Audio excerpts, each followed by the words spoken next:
Tea, కాఫీలు తాగడం మంచిదేనా? వాటి వల్ల మన శరీరానికి ఏదైనా హాని కలుగుతుందా? టీ, కాఫీ లేనిదే మనకు రోజు మొదలవ్వదు. వీటిలో ఉండే కెఫెన్ తక్షణ శక్తిని ఇస్తుందని మన న్యూట్రిషనిస్టులు చెప్తున్నారు.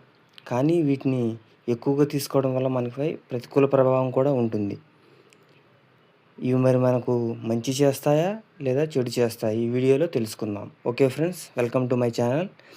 టీ, కాఫీలో ఉండే కెఫిన్ హృదయ స్పందన వేగాన్ని, రక్తపోటుని పెంచుతుందని ఇప్పటి వరకు ఎన్నో అధ్యయనాలు చెబుతూ వచ్చాయి. తాజాగా మన 2026వ సంవత్సరంలో ఓ అధ్యయనం షాకింగ్ విషయాలు వెల్లడించింది. కెఫిన్‌లో ఉండే యాంటీ ఆక్సిడెంట్ వాపును తగ్గించి రక్తనాళాల పనితీరును మెరుగుపరుస్తుందని ఈ అధ్యయనం వెల్లడించింది.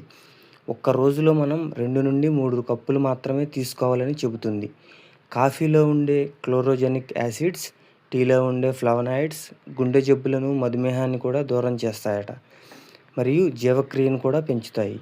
కానీ వీటిని ఎంత పరిమాణంలో తీసుకోవాలో అంత పరిమాణంలో మాత్రమే తీసుకోవాలి. ఎక్కువగా తీసుకుంటే అనేక రకాల గుండె సమస్యలు, జీవక్రియ సమస్యలకు దారితీస్తుందని ఈ అధ్యయనం చెప్పింది. సో ఫ్రెండ్స్, మరి విన్నారు కదా, మనకు టీ, కాఫీ కూడా రోజులో ఎంతో ముఖ్యం.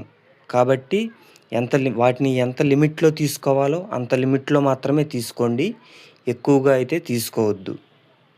ఈ అధ్యయనాలు మనకు చాలా చెబుతాయి. కానీ మనం దేన్నైనా మితంగానే తీసుకొని మన ఆరోగ్యాన్ని మనం సురక్షితంగా కాపాడుకుందాం.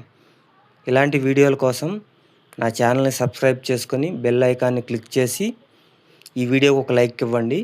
సో ఇంకొక వీడియోలో ఇంట్రెస్టింగ్ విషయాలతో మళ్ళీ కలుద్దాం. Okay friends, bye.